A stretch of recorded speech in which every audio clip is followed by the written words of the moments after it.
What up? It's Glub, and I'm going to give you guys a bit of a Lego part sourcing tutorial, or at least this is just the way I do things, right?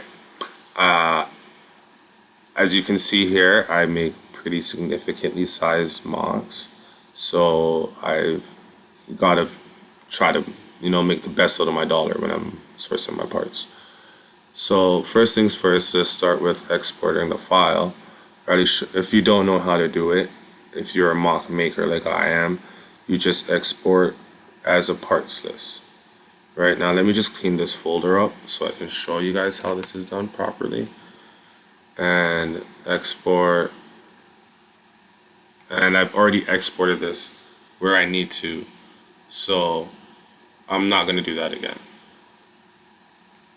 But I'm going to take you guys to the first place that I go when I am uploading my mocks, right?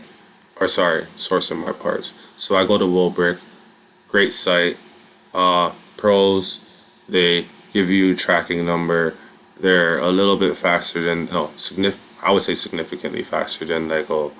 And cons, they just don't have every single part you need. That's the con of Woolbrick so far that I've noticed. Quality, clutch power equal to or greater than Lego when it comes to clutch power. So anyways, to continue on here, how you would upload to here, you go to the upload tool and browse file, show file, and this will be right here in Rebels upload. Now you're gonna get it on this screen, and it lies to you and tells you that this may take around 60 seconds. Takes way longer.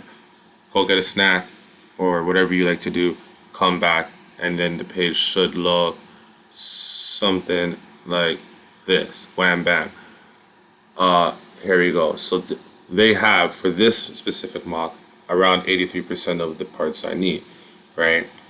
But what I'm most worried about right now is what they don't have. And that is over here in this out of stock parts, right? It shows you the types and the pieces. But what we're going to do is export this as a CSV. So now we have this file. We want to take this file, and then this file is another parts list. We want to take that and we want to upload that to Lego. But the problem is Lego won't read this file. It's not formatted correctly. So we can change that quickly by going to the file, opening it up, and just changing these two columns. So we're going to change this first column here to say part, and the second column should just say color. Sorry, I'm Canadian, so I always want to put the U. And we want to save. Pretty simple. Alright, so now we have a CSV. So what we want to do is we want to take that CSV, and also we have to convert it to the right type of CSV. So we're going to take it and we're going to input it into Rubricable. So we're going to come to here to all my parts list, right? My parts. What am I doing? My parts. There you go. And let's just clear one of these out, right? So I'm gonna how's Anvil? We'll clear that out. I don't need it right now. Import / delete. We delete all those parts. Now we come here and click on this. Select a file.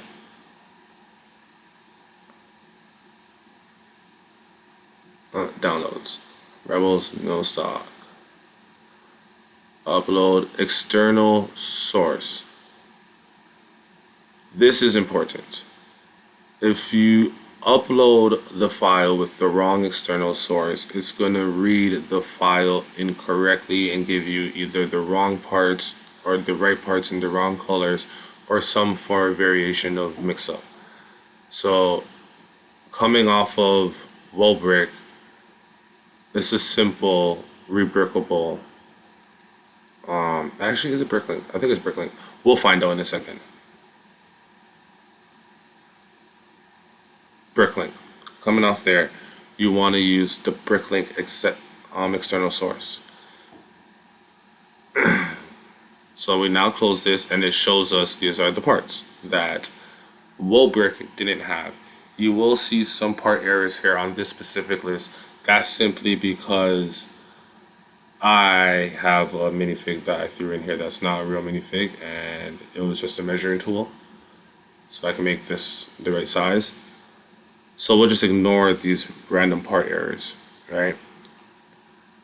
And we will export parts. So we want to take the Wobrick list and transfer that to Lego, right? So we will click on Lego because we're going from Wobrick to Lego. So click on Lego. Now it downloaded our pad parts. This, right? So now we go to Lego. Now we're here and we are going to go to shop. Where is it? Shop merchandise? No. You can tell I don't really use Lego. Bricks and pieces, there we go. View all part pieces. Upload list. So we are gonna go here. Here is the Lego pad part list that we had. These are the excess parts from Wobrick, right? Upload. 86 parts on my list, unavailable 24 parts. View all pieces. So we here now. Once again, it shows us there's all the parts. What we're most concerned about right now is unavailable pieces. Click on that. Now it gives you this CVS download. We download that. Now we are going to convert this file so that Bricklink can read it. So we go back to Rebrickable. We're going to clear this list out again. Delete all parts. And now we're going to append parts. Maybe we should probably, no. Select the right file, people. Very important. This one. Now, that came from Lego. So, no conversion.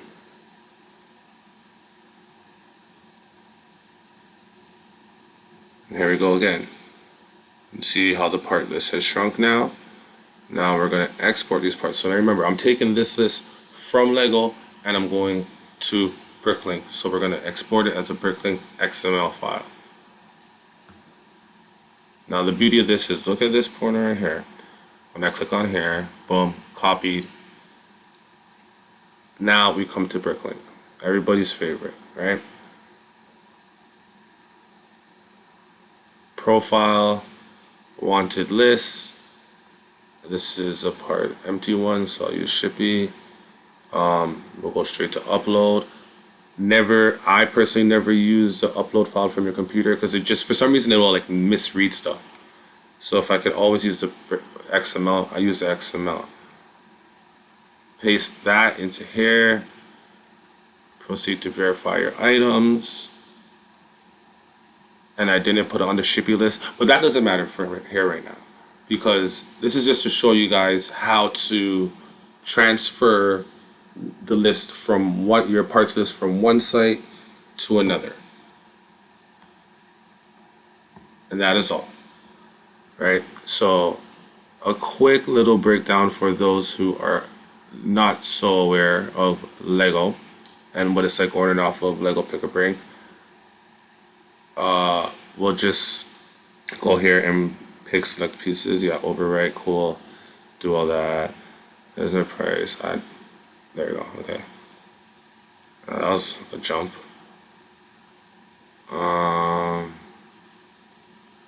Update bag. I want to go to my bag now.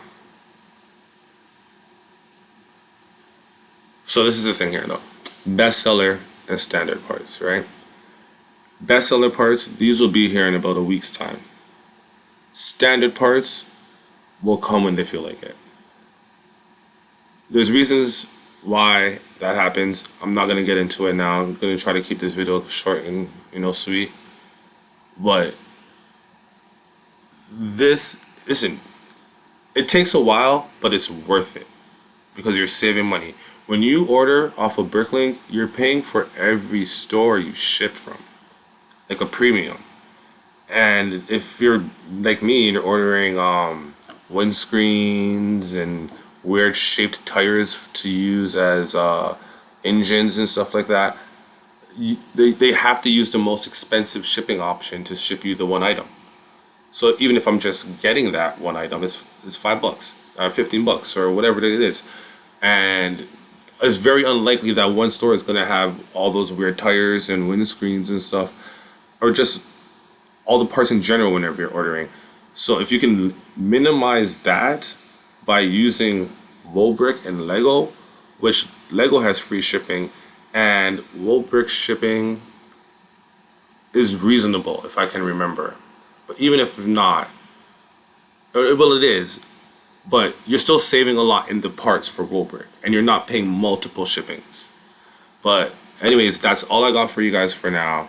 Remember, the best part about Lego is the community, and the worst part about the Lego community is the people in it. So have a good night, and peace out.